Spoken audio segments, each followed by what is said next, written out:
Yeah, we are very concerned with what is now coming out as excessive use of police force in dealing with peaceful demonstrators right across the country. But we also note that these demonstrations have been very successful, and they do, I think they have happened in all parts of the country.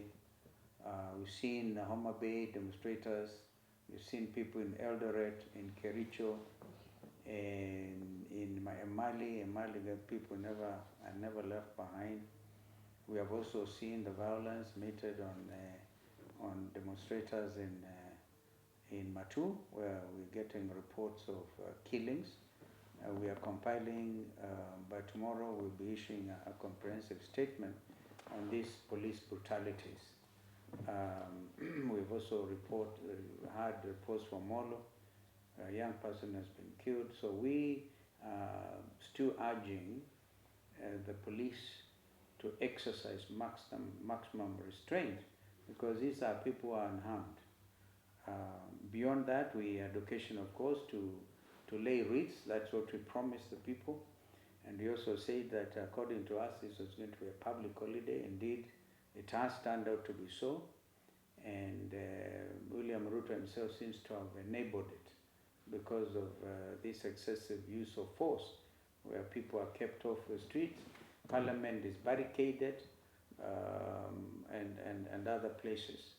So indeed, it's been a very successful day of demonstrations. Kenyans have come of age. Kenyans are saying no to bad governance. They are saying we must remember our fallen heroes, and we're not going to accept more killings, more abductions. People are still, the country is still getting to terms with the killing recently of Albert Ojwang in a police cell.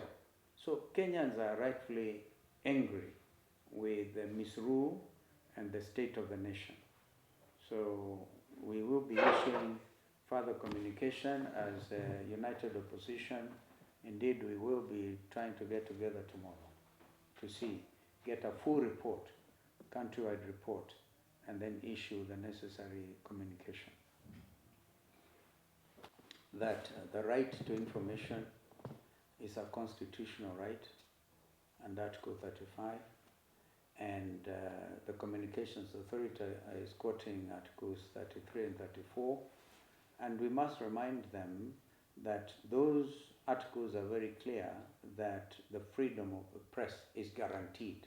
It cannot therefore be taken arbitrarily under whatever circumstances without a proper consultation on particularly the issue of content. So as my brother said, we hope the courts are going to have to exercise their minds on this and issue some deterrent measures against William Ruto's administration. We have also received notice that the Safaricom itself has even given some notice to Safaricom users that they may want to interfere with the internet connectivity. So again, we are very much aware, we remain alert, and fortunately they do not even know we have satellite links and people. So, but of course, the Safaricom does an important job, and this is why we have always suspected they are part of the state capture. If they can be prevailed upon to interfere with undersea cables and make it look like there's some outage under the sea, we would not accept this. I'm told even the international community have actually accepted that terminology. In their very strongly worded statement yesterday, they have come out and called out, because they are partners. Nobody, I've seen an attempt by chairman of a committee in parliament trying to say, oh, non-interference. When it comes to the issue, and here I speak to you as senior counsel and a leader in this country, when it comes to and a former foreign minister, I can tell you this. When it comes to the issue of human rights, they are universal. You cannot run to a corner there called Kenya and plead non-interference. You cannot even talk about Vienna Declaration, right? because this is a matter that was canvassed seriously before the floor of the United Nations General Assembly, and agreed that when it comes to the issue of human rights, particularly basic, and the beauty about our Constitution, 2010, is so strong on the issue of basic rights. That's why I saw somebody when we went to church with Mheshimiwa Eugene and our other friends there. A gentleman walked inside there carrying a poster, and he said, hawkers' rights are also human rights. Why shoot a dead and hawker? Why shoot him? All right. We pray, still continue to pray for Kamau, that God will have mercy on that young man and the family. I listened to the cries of his mother, distraught. They are not able to talk to him, and so we want to plead that and thank the hospital, Kenyatta National Hospital, for trying to help him, carrying out 2 operations. But rights. Even under Article 43, by the way, we are all socialized to Article 37, even what IG is able to quote, yeah, the right to peaceably and unarmed to demonstrate. You cannot change that. So Article 43, on those other human rights, social rights, very, very important. Therefore, goons who came in carrying, of course they were paid 1,000 shillings. We have seen them confessing. Thank you to the media. Thanks for the media really highlighting this, that they are saying, oh, we didn't know. It is a very shameful thing. And what will go down in history is William Ruto's administration, afraid of its own citizen, went and bribed others because they are unemployed, paid them some money to go and beat their fellow citizens. It is like this massive bribery they are calling economic empowerment.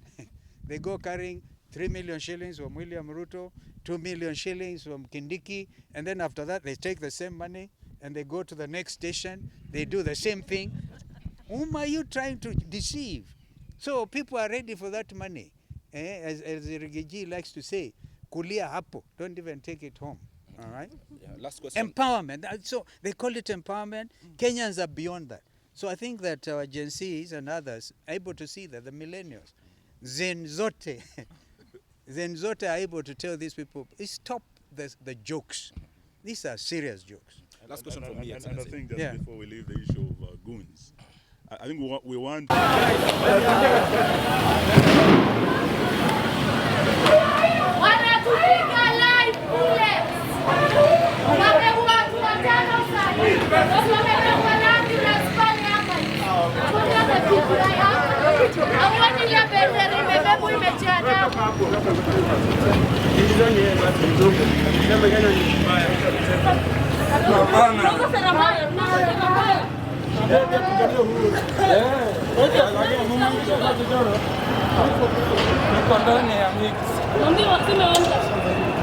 One time.